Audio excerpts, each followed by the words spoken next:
Halo semuanya, sampai jumpa lagi di tempat ini ya. Kita mau belajar sedikit tentang firman Tuhan. Aku juga mau ngasih selamat buat yang kemarin habis dibaptis. Selamat datang di KLT Dirus. Semoga kalian bisa terus menjaga api kalian, kan kalau habis dibaptis berapi-api gitu ya buat Tuhan ya. Terus jaga terus api kalian buat eh, terus mau belajar tentang Tuhan Yesus, terus berusaha untuk semakin dekat lagi sama Tuhan gitu. Eh, Terus semangat berdoa, baca firman setiap hari saat teduh gitu ya. Kita semua di sini mau bertumbuh bareng gitu di tempat ini. Kita mau nggak cuma kalian, tapi dengan kayak kemarin ada Devi, ada siapa Doni kesaksian di tempat ini. Semua kita bisa belajar bareng gitu, nggak cuma kalian tapi mentor juga bisa terberkati juga. Jadi kalau kalian ada pengen kesaksian gitu, langsung aja kontak ke mentor-mentor atau ke Om David, karena kayak kemarin udah dibilang kan juga kalau kalian mau ada kesaksian, kita akan ada khusus kayak sebulan sekali kita mau sharing dari kalian juga. Terus di pusat juga mau minta kita buat kesaksian juga kan, buat kita bisa memberkati semakin banyak lagi orang lewat nanti di share ke YouTube-nya GKPK Hel mungkin. Nah sebelum lebih jauh ngobrol nih, mungkin yang baru gabung di sini ada yang belum kenal sama aku kan, tak kenal maka tak sayang. Ini siapa ngomong sendiri di depan gitu kan. Yang belum kenal mungkin aku perkenalkan, nama aku kan biasa dipanggil Aldo atau JP. Jadi namanya ada dua. Gitu. Kalau kayak Cik Grace waktu pertama kali balik ke Semarang bingung Aldo sama JP itu orangnya sama apa beda gitu. Jadi awalnya itu saya namanya Aldo, tapi waktu SMP itu saya masuk SMP, di kelas itu ada 3 orang Aldo. Terus diurutin nomor urut, pertama Aldo 1, Aldo 2, Aldo 3. Itu urut dari yang paling nomor urut kecil tuh orangnya paling kecil, terus sedang, terus orangnya paling gede Aldo 3. Nah, aku Aldo 2 yang sedang-sedang saja gitu kan. Nah, tapi kan aneh gitu, masa dipanggil Aldo 2, Aldo 2 sini, Aldo 1, Aldo 3 gitu. Terus karena namaku Rainaldo JP, jadi sebagai remaja yang mencari jati diri, ya udah aku dipanggil JP aja. Ya dari situ terus dipanggilnya JP.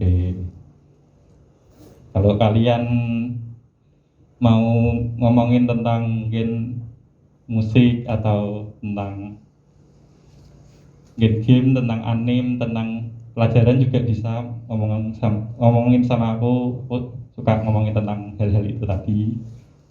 Terus kemarin habis didoain, berarti aku ulang tahunnya bulan ini.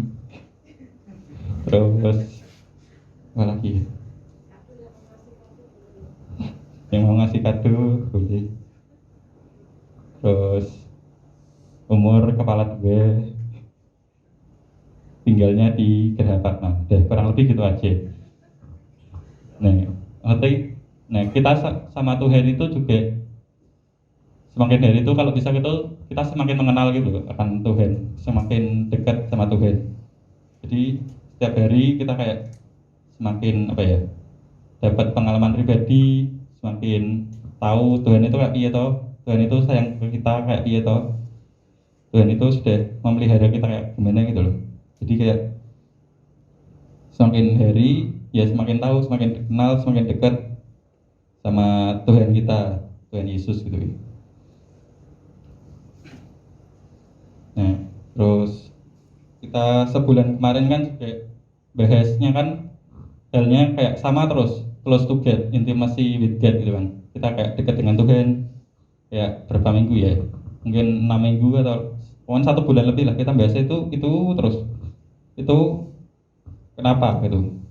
Menurutku ya karena kalau hal yang diulang-ulang gitu kan berarti kan hal itu tuh penting banget ya. Menurutku kedekatan kita sama Tuhan itu kayak penting banget emang. Nomor satu, menurutku malah nomor satu yang paling penting di hidup kita kekristenan itu ya kita dekat sama Tuhan, hubungan pribadi sama Tuhan itu loh. Kita pelayanan penting, kita mungkin kumpul-kumpul di gereja gini, kumpul sama saudara seiman kita, kumpul sama teman-teman teens, M3 itu penting, tapi yang terpenting menurutku sih tetap hubungan pribadi sama Tuhan gitu, nomor satu. Kalau waktu Tuhan sebelum naik ke surga gitu kan, 40 hari setelah bangkitannya kan Tuhan naik ke surga. Nah, itu sebelum naik ke surga itu Tuhan ngasih kayak perintah yang paling terakhir, perintah yang terkenal tuh namanya amanat agung, the Great Commission. Itu kan Tuhan bilangnya di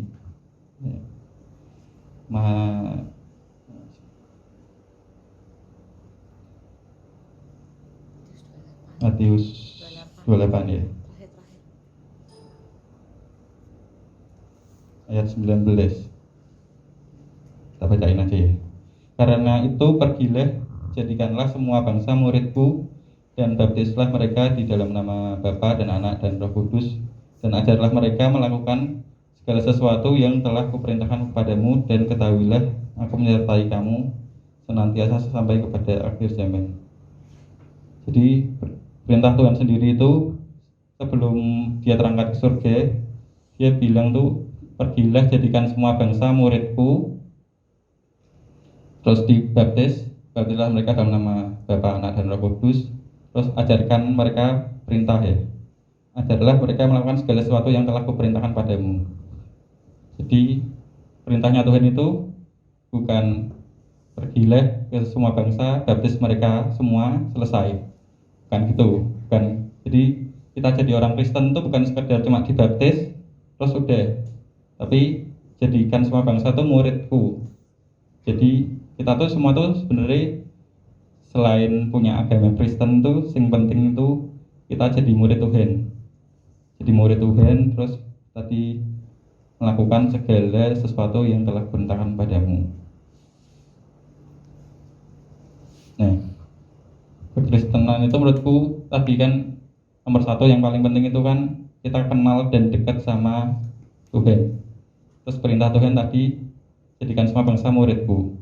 Kenapa kok kita menjadi murid Tuhan dengan kita kenal dan dekat dengan Tuhan itu hal yang kayak apa ya, berhubungan, hal yang penting. Kan disuruh tadi cuma jadi murid Tuhan, cuma disuruh mengikuti perintah Tuhan gitu. Tapi kenapa kita penting untuk juga mengenal dan dekat sama Tuhan? Ya ilustrasinya kayak misalnya kita sekolah kita ke sekolah itu belajar, kan ada gurunya itu kan juga mesti banyak kan, tidak cuma satu tok. Gurunya ada yang karakternya macam-macam lah, ada yang mungkin kita suka, ada yang tidak suka. Mungkin ilustrasinya kalau kita belajar gurunya itu galak misalnya, dikit-dikit marah, kita ngobrol sedikit marah, kita bengong marah, kita nggak bisa jawab pertanyaan nih gurunya marah, terus mungkin gurunya bosan nih juga, kita kayak belajar gitu tapi pelajarannya itu dia ngajari kayak baca-baca atau nggak ada seru-serunya gitu, nggak ada interaktif games gitu, atau gurunya mungkin ngecing. Tahu bahasa Indonesia ngecing itu apa? Ngecing itu kayak misalnya ada satu anak yang terkenal nakal, terus di kayak diincer, dititeni sama gurunya. Oh ini kan kalau dia ngapain sedikit dimarahi, dia gurunya mau tanya misalnya ada pertanyaan, terus yang ditanyai anaknya itu, terus anaknya tidak bisa jawab, dimarahi lagi. Kalau kita punya guru yang kayak gitu kan, kayak kita punya hubungan yang tidak kurang baik sama salah satu guru tuh biasanya kayak berpengaruh juga ke nilai, mungkin nilainya jadi jelek, kita tidak bisa menerima pelajaran nih. Tapi kalau gurune itu apa ya, menarik, seru nih ngajar, terus komen gurune misalnya lucu, sering ngelawak, itu biasanya ya beda. Kita kalau punya guru yang dua macam tadi, biasanya nilai kita akan lebih bagus di guru yang kedua itu kan.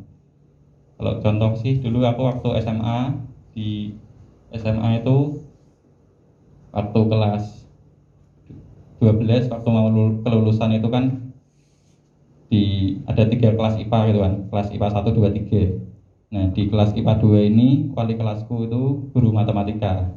Dia tuh orangnya kayak seru banget, kayak nek ngajar lucu, tapi juga kalau misalnya ada yang terlalu bercanda kelewat batas juga bisa tegas.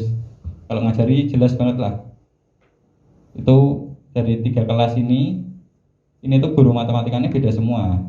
Tapi di kelasku yang IPA 2 ini, yang sama guru ini, nilainya itu matematikanya paling tinggi dari 3 kelas IPA ini, dari paralel gitulah. Jadi bisa ngaruh gitu, kita hubungan kita sama guru itu bisa mempengaruhi seberapa kita bisa apa ya, menerima pelajaran, bisa menyerap ilmunya dengan baik gitu loh.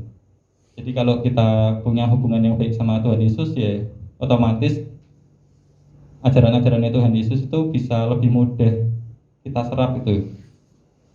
Itu yang pertama. Yang kedua itu, kenapa kita harus kenal dengan Tuhan? Itu kita baca di Matius 7 ayat 21 sampai 23.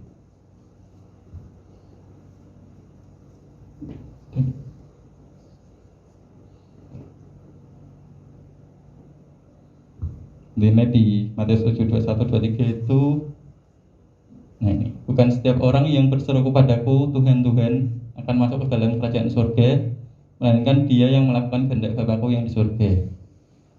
Ayat 22. Pada hari terakhir banyak orang akan berseru kepadaku, Tuhan, Tuhan, bukankah kami bernubuat demi namamu dan mengusir setan demi namamu dan mengadakan banyak mukjizat demi namamu juga? Pada waktu itulah aku akan berterus terang kepada mereka dan berkata, aku tidak pernah mengenal kamu, enyahlah daripadaku, kamu sekalian pembuat kejahatan. Jadi ini menurutku kayak apa ya, menakutkan ya, tragis, sia-sia gitu. Ya kita tuh udah hidup, merasa kita tuh hidup buat Tuhan, itu udah mungkin melayani dari hari Senin sampai Minggu, mungkin beberapa hari itu melayani Tuhan, ada mungkin komsel, mungkin latihan musik, layanan, sharing, apalah semua itu kita lakukan, kita melakukan mukjizat, bernubuat. Tapi kalau kita tuh tidak kenal sama Tuhan, di situ dikatakan ya, aku tidak mengenal kamu, nyahlah. Itu kayak iya, ya medeni, tragis gitu. Jadi menurutku kenal Tuhan itu sangat penting tuh ya, ya ini kita tidak bisa kayak kita melayani, kayak melakukan perkara-perkaranya yang luar biasa tapi tidak kenal Tuhan, itu ya sia-sia gitu loh. Lebih mending kita kenal Tuhan, dan kayak kita tuh Tuhan tuh kenal dekat sama kita loh, itu jauh lebih berharga menurutku.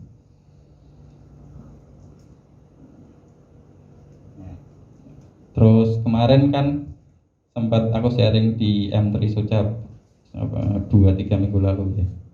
Itu aku ngebahas tentang PDKT.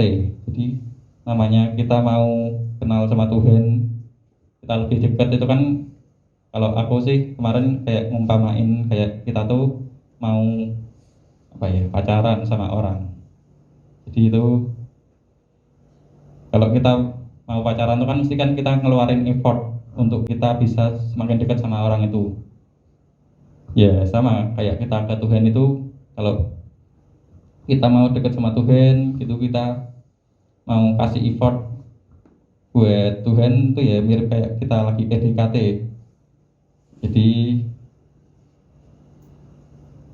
ya enggak cuma kayak pacaran buat kalian misalnya punya sahabat, punya teman gitu kan, pasti kan kalian punya effort yang dikeluarkan untuk buat bisa mengerti sahabat kalian gitu kan. Dan sahabat itu kan enggak kayak tiba-tiba kamu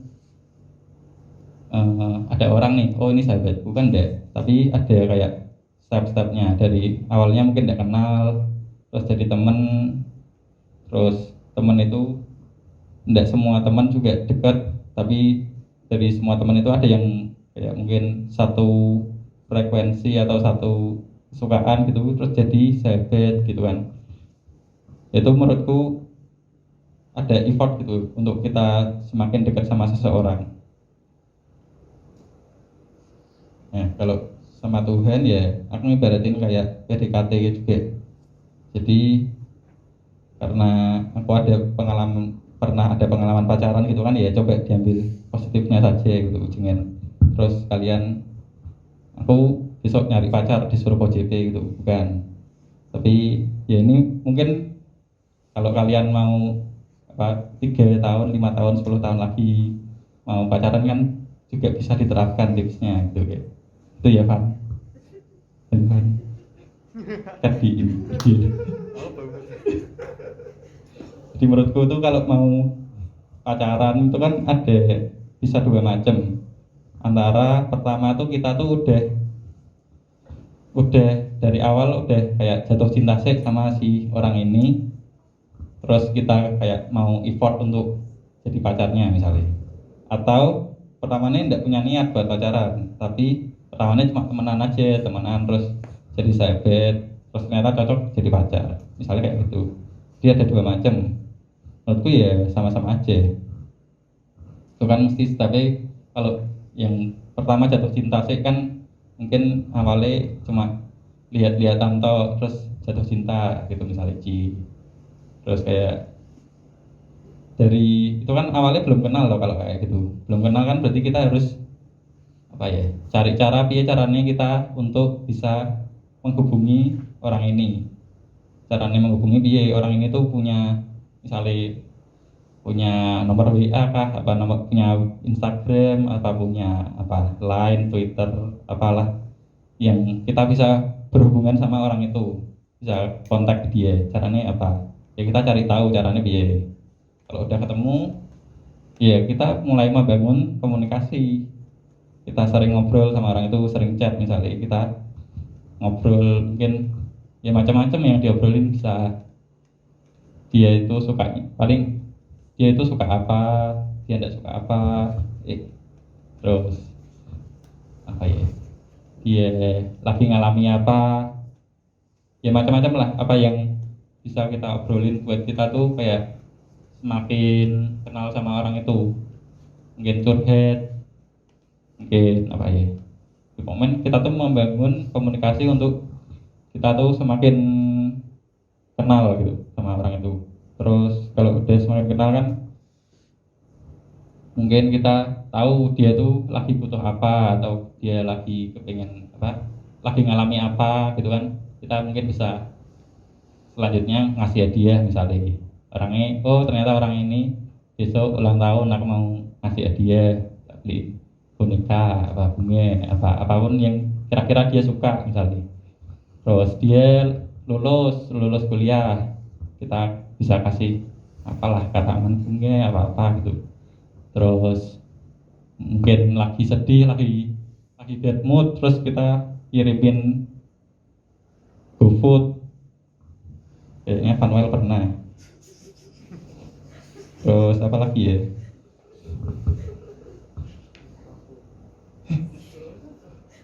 ya kayak gitulah, kita tuh ngasih orang itu tuh hadiah gitu loh. Kenapa ya, mungkin kalau kita ngasih hadiah itu awalnya mungkin oh kita pengen kita tuh dilihat, aku tuh ada, oh dia perhatian sama aku, atau ingin kayak kita tuh di apa ya, diketahui keberadaannya kalau kita tuh bener-bener serius misalnya. Tapi di sisi lain tuh menurutku kita ngasih hadiah tuh juga soalnya kita pengen ngelihat si orang itu tuh bahagia gitu sih ya gitu. Terus kasih hadiah, terus apa lagi ya,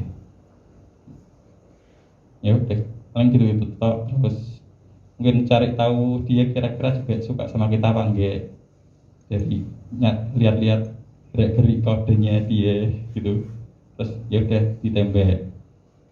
Dari tembak udah jadian tuh Pak. Ini kok Ivan bukan aku ya. Iya. Terus kalau yang udah jatuh cinta sih itu berarti kan dari pertemanan ya sama, cuma stepnya paling kayak ditukar beberapa. Mungkin pertamanya kita cuma misalnya sekelas kan banyak orang, misalnya 20-30 orang, terus kita bergaul, terus dari 40 orang itu ternyata yang cocok ada jadi sahabat mungkin cuma 4 orang, 5 orang, 3 orang, dan yang cocok banget mungkin cuma satu, ya udah itu berarti kayak tinggal dibalik aja, tadi kan sering ngobrol baru mungkin jatuh cintanya di step selanjutnya kan. Ya sebenarnya sama, cuma bedanya sih nek yang tadi yang tipe A itu yang apa namanya jatuh cinta dulu kan mungkin kita melakukan semua effort yang untuk kita mendekati itu, PDKT itu kayak apa ya, kita lebih sukacita, lebih kayak tidak berat untuk melakukannya gitu loh. Kita ngasih hadiah itu juga seneng misalnya, kayak ndek bukan karena apa ya terpaksa, tapi karena ya itu keinginannya kita, karena di awal udah jatuh cinta dulu. Bedanya kalau jatuh cinta dulu gitu. Nah, implementasinya kita kalau sama Tuhan tuh gimana ya berarti? Ya sama, kalau ada dua tipe kan tadi, ada yang jatuh cinta dulu, ada yang enggak atau seiring waktu gitu. Kalau yang jatuh cinta dulu kan mungkin kalian kalau pernah mengalami masalah yang sangat berat, atau mungkin keluarga kalian atau siapa baik orang yang dekat sama kalian terus mengalami pertolongan Tuhan, kalian merasa oh Tuhan itu apa ya, ternyata benar-benar ada, atau Tuhan itu luar biasa banget, atau Tuhan itu sangat baik banget di hidupku gitu kan. Terus kalian, itulah momen jatuh cinta yang pertama. Nah dari jatuh cinta itu kan terus kalian akan cari tahu ya caranya aku bisa semakin dekat sama Tuhan ya. Terus mungkin kalian belajar dari teman kalian, dari mentor, dari pembimbing rohani, caranya biasa sih membangun hubungan sama Tuhan. Terus kalau udah tahu ya udah dikomunikasikan, sering ngobrol tadi, sering ngobrol sama Tuhan, sering ngobrol sama Tuhan itu ya ya udah ngobrol aja kan, Tuhan kan ada di hati kita, ada di dalam kita itu, kita yang ngobrol aja sama Tuhan di dalam hati. Mungkin apapun yang kita alami, senang sedih, kita ngobrol aja apa adanya sama Tuhan. Kita pengen apa, kita tidak suka apa, kita lagi seneng, lagi ngalami tidak seneng, diomongin semua gitu. Itu ya membangun kedekatan sama Tuhan tuh ya gitu sih. Terus apa ya, kasih hadiah tadi. Tuhan kan Tuhan yang maha kaya, punya segalanya. Tapi apa sih yang bisa kita kasih buat Tuhan, yang Tuhan senang kita terima, yang Tuhan senang terima dari kita? Ya bisa mungkin waktu kita, bisa hati kita, rencana kita gitu, masa depan kita. Ya apapun yang bisa kita kasih ke Tuhan ya kasih aja. Pasti pujian kita, penyembahan kita, doa-doa, waktu terbaik kita lah komen, itu bisa lah kita kasih ke Tuhan, dan Tuhan pasti kayak disenangkan akan semua itu. Terus tadi cari tahu dia kira-kira suka sama kita apa enggak, ya udah Tuhan tuh udah terlebih dahulu mengasihi kita gitu. Dia udah mati buat kita di kayu salib, itu pengorbanan yang terbaik buat sahabat. Ya itu udah dibuktikan dulu gitu. Jadi ya udah pasti Tuhan sayang sama kita gitu. Apa ada yang masih ragu, Tuhan tuh sayang nggak tahu sama aku, kok hidupku gini-gini baik gitu. Ya, Tuhan tuh sayang banget, apapun yang terjadi sama hidup kita, apa ya, sebobrok apapun kita tuh Tuhan tuh selalu sayang. Nah terus tadi untuk membangun hubungan itu salah satu cara yang sering ngobrol itu kan kita sering sebut pakai istilah saat teduh gitu. Saat teduh itu ya apa ya? Menurutku salah satu cara yang sangat efektif buat kita membangun hubungan sama Tuhan. Saat teduh tuh ya kita langsung aja lah belajar dari Tuhan Yesus sendiri. Kita baca di Markus 1 ayat 35. Markus 1 ayat 35.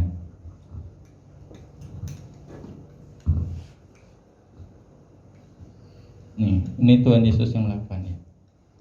Markus 1 ayat 35. Pagi-pagi benar, waktu hari masih gelap, ia bangun dan pergi keluar.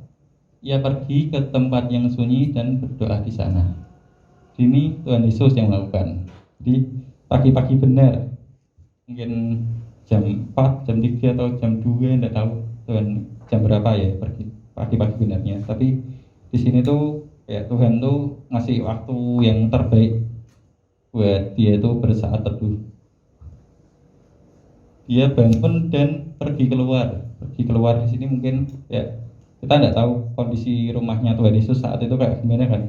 Mungkin tidak tahu ada hewan apa, ada apa yang berisik atau apa. Makanya dia pergi keluar dan dia pergi ke tempat yang sunyi.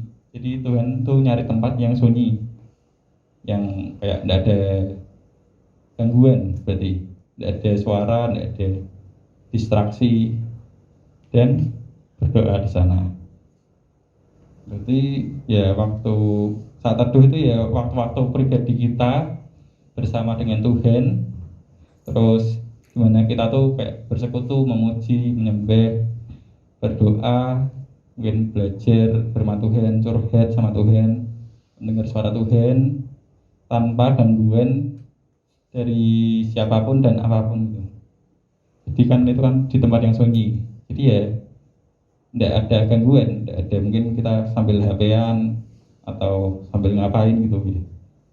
Itu saat teduh. Kenapa kok kita perlu bersaat teduh? Ya karena roh kita tuh juga perlu untuk apa ya? Roh kita tuh perlu dikasih makanan gitu loh, tidak cuma jiwa dan tubuh kita, tapi juga roh. Kan kita kan ada tubuh, jiwa, roh. Ya roh kita juga perlu dikasih makan dengan cara ya kita berhubungan dengan Tuhan Yesus bersaat teduh itu, terus juga penyeimbang dari segala kegiatan yang memuaskan jiwa dan tubuh kita. Kan kita setiap hari pasti makan, pasti mungkin Netflixan, kita memuaskan jiwa kita kan itu. Kita mungkin apa ya, YouTubean, kita main game, itu kan memuaskan jiwa. Tapi roh kita tuh juga perlu apa ya, dipuaskan, perlu dikasih makan. Jadi kayak saat teduh tuh ya penyeimbang biar kita tuh roh, tubuh, jiwa dan roh itu seimbang. Dan nanti kalau udah seimbang ya kalau bisa rohnya lebih tinggi lagi, lebih bagus lagi. Nah, terus saat teduh itu umumnya kita ngapain sih kalau saat teduh? Kalau saat teduh ya umumnya kalau pribadi mungkin, aku pribadi mungkin nyanyi, memuji, menyembah Tuhan, present worship itu. Terus berdiam diri, kayak apa ya?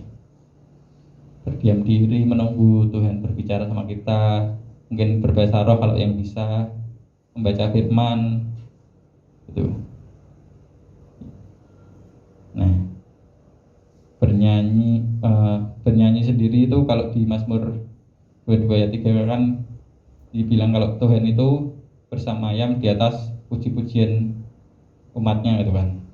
Ya udah ya kita saat teduh nyanyi aja buat Tuhan, kita menyembah Tuhan, kita memuji Tuhan.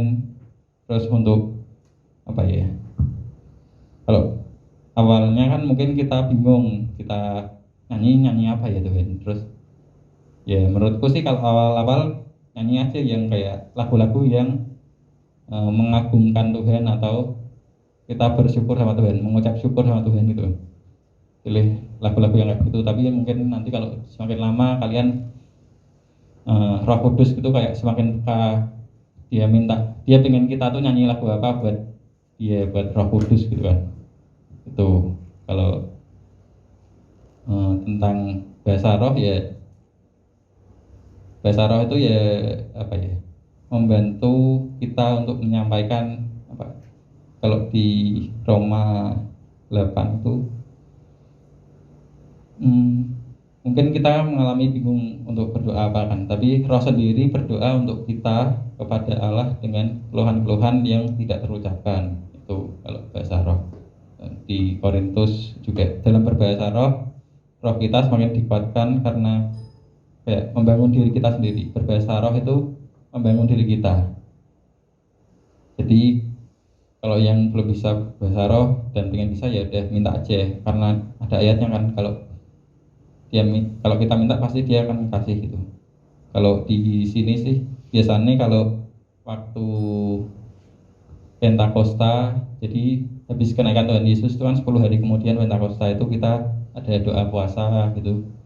Terus di hari Pentakosta kita biasanya kumpul ada ibadah khusus untuk pencurahan Roh Kudus, itu kita minta sama Tuhan di situ. Atau kalau kemarin mungkin tidak ada ya kita minta aja secara pribadi sama Tuhan.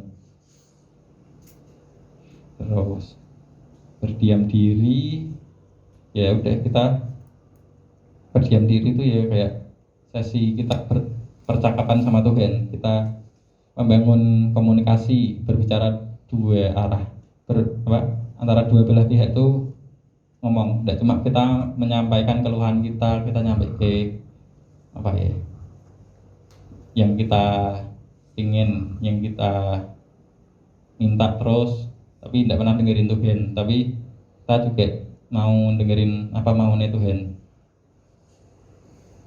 Ini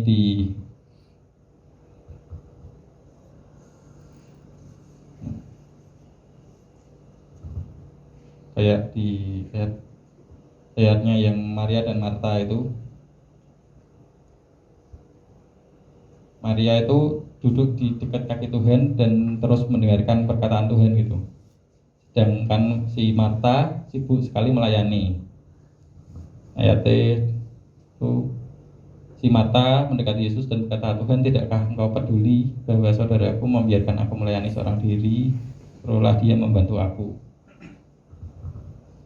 Tapi Tuhan menjawab si Marta itu, Marta, engkau khawatir dan menyusahkan diri dengan banyak perkara, tetapi hanya satu saja yang perlu. Dan Maria telah memilih bagian yang terbaik dan tidak akan diambil daripadanya. Jadi berdiam diri dekat kaki Tuhan itu perlu gitu.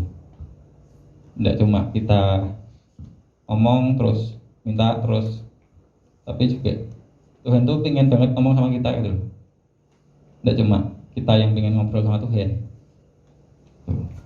Terus baca Alkitab. Alkitab ini poin yang cukup fleksibel menurutku, karena apa ya, bisa dilakukan dimanapun, tidak terikat sama waktu juga, tapi kapanpun kita slow ya bisa baca Alkitab. Mau mungkin lagi nunggu apa kita baca Alkitab atau ngapain, bisa fleksibel lah. Di sini kita tuh kalau bisa harus menikmati pembacaan firman tuh juga selayaknya kita menikmati, kita memuji dan menyembah Tuhan gitu loh. Jadi itu tidak cuma memuji dan menyembah Tuhan yang bisa kita nikmati, tapi juga membaca firman. Terus kalau membaca firman itu yang dilakukan bisa biasanya kita membaca, terus mencatat, terus merenungkan. Kan di ayatnya di Mazmur kan berbahagialah yang merenungkan siang dan malam kan. Tidak cuma dibaca dan lewat, tapi direnungkan juga. Terus dipelajari. Kalau udah dipelajari bisa dilakukan. Kalau udah dilakukan kita dapat apa bisa kita bagikan juga. Jadi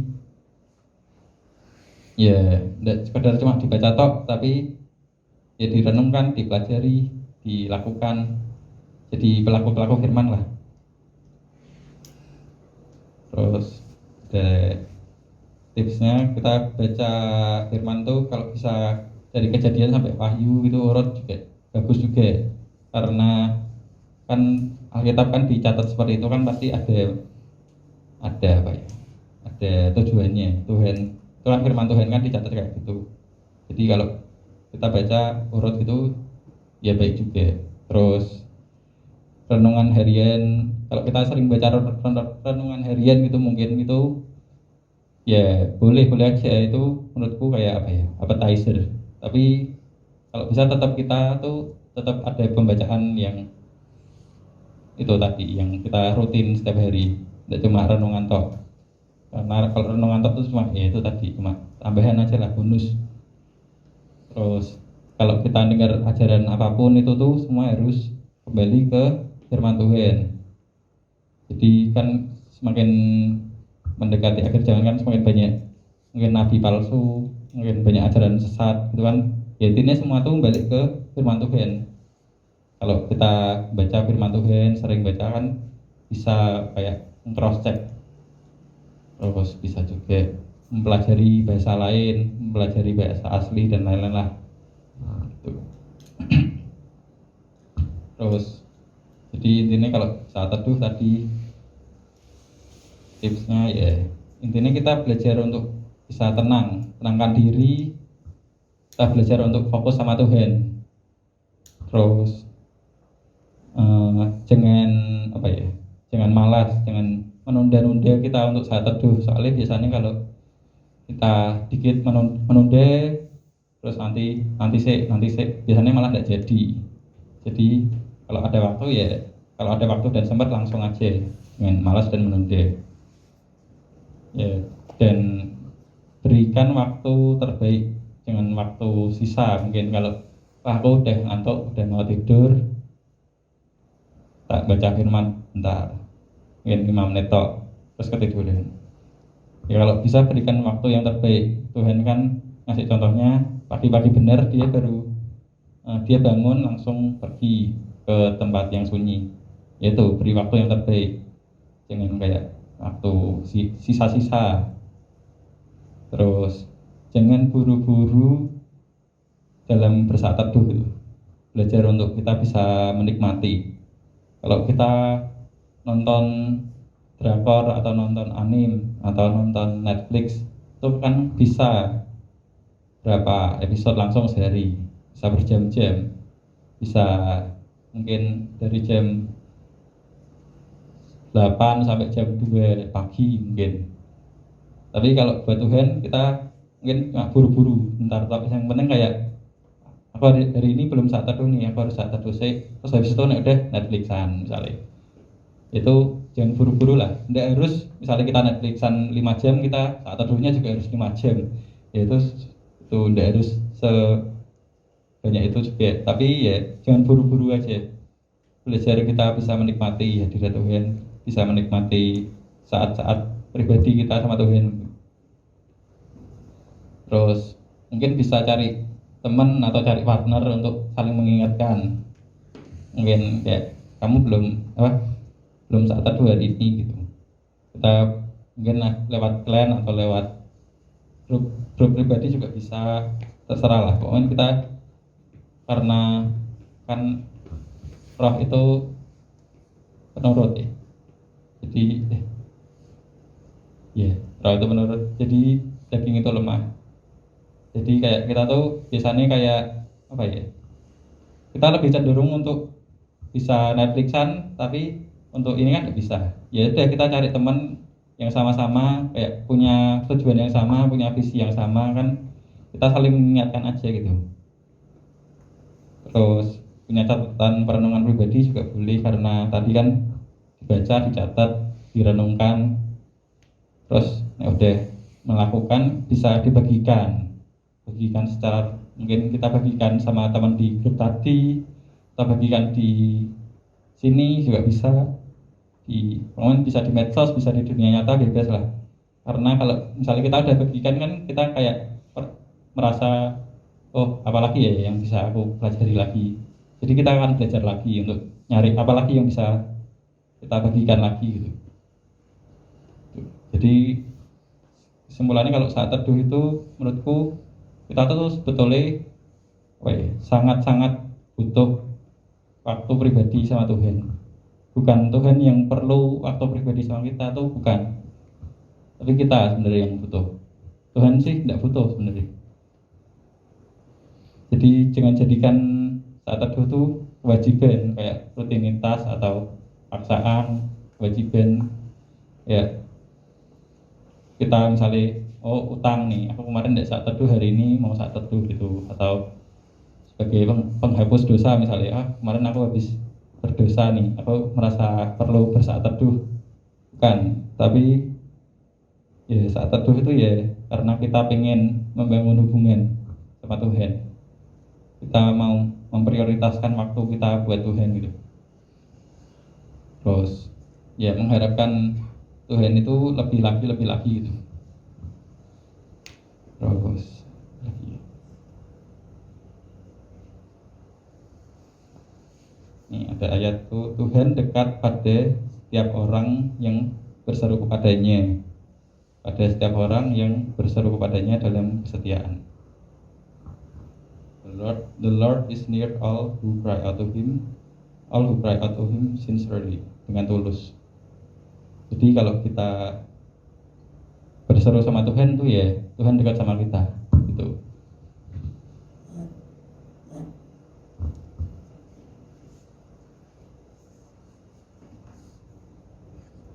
Udah itu aja. Kesimpulannya sih ya tadi jangan kita tuh sebagai kewajiban gitu, rutinitas buat kita membangun hubungan sama Tuhan. Tapi ya dorongan dari hati kita sendiri gitu loh. Kita tuh harus sadar kalau kita tuh sebenarnya yang butuh untuk membangun hubungan sama Tuhan. Terus ya. Mau nyanyi sedikit Anwar.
Kita mau nyanyi.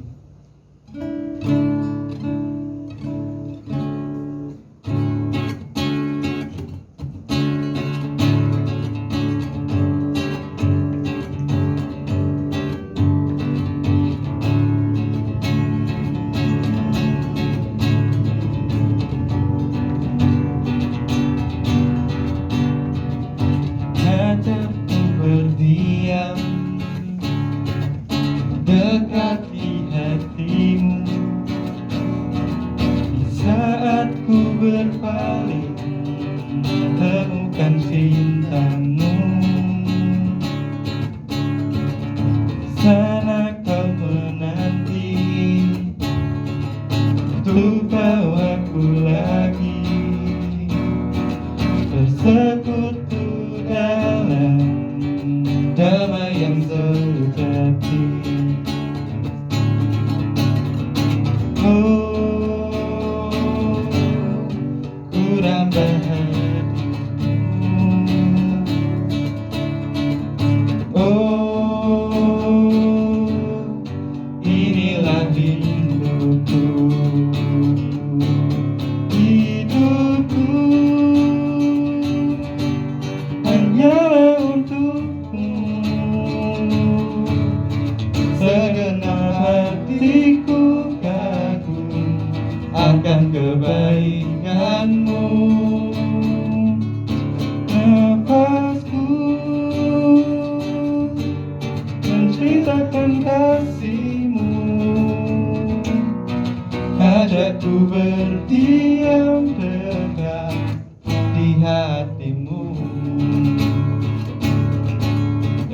nyanyi bareng-bareng ya. Ajarku berdiam dekat di hatimu di saat ku berpaling, temukan cintamu. Saat kau menanti untuk bawa aku lagi bersekutu dalam damai yang sejati. Oh, ku nambah hadirmu. Oh, inilah rinduku. Hidupku hanya untukmu. Segenap hatiku kagum akan kebaikanmu. Nafasku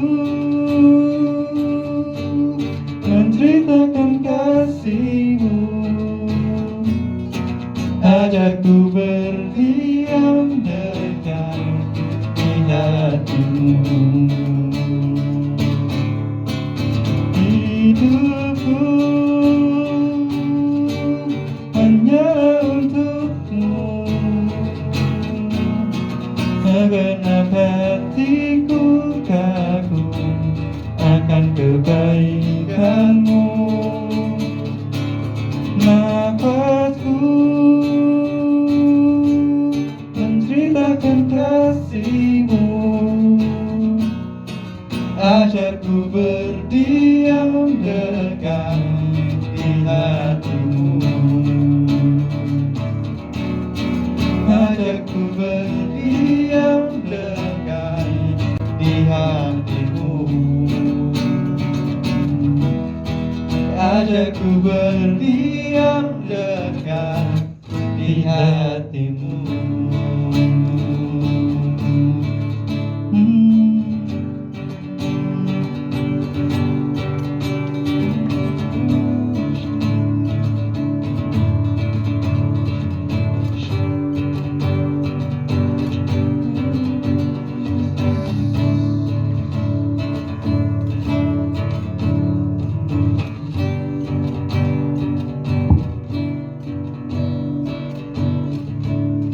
Kasih Tuhan,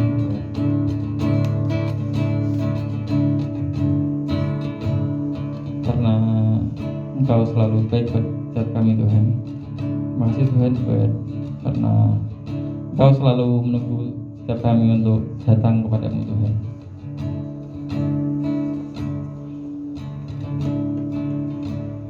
Terima kasih Tuhan karena Engkau selalu ada buat setiap kami. Dan ampuni kami kalau masih sering lalai Tuhan dalam mungkin membangun hubungan pribadi kami denganmu Tuhan. Kami mau belajar Tuhan buat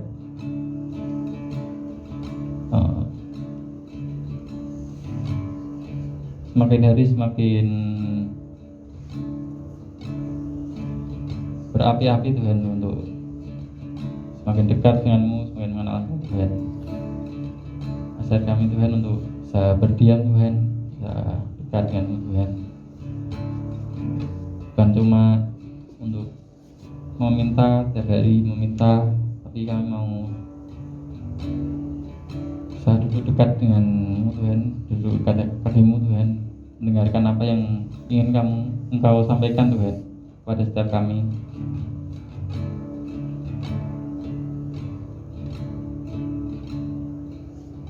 Terima kasih Tuhan.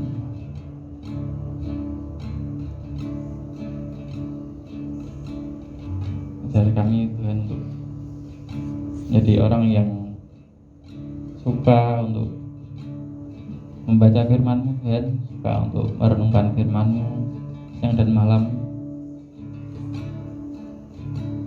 karena kami akan seperti pohon yang ditanam di tepi air Tuhan.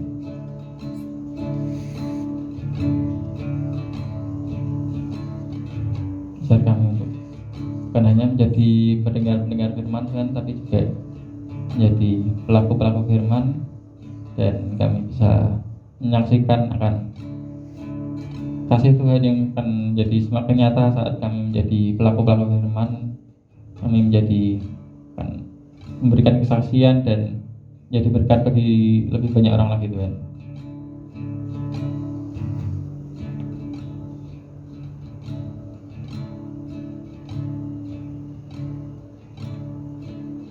Terima kasih Tuhan karena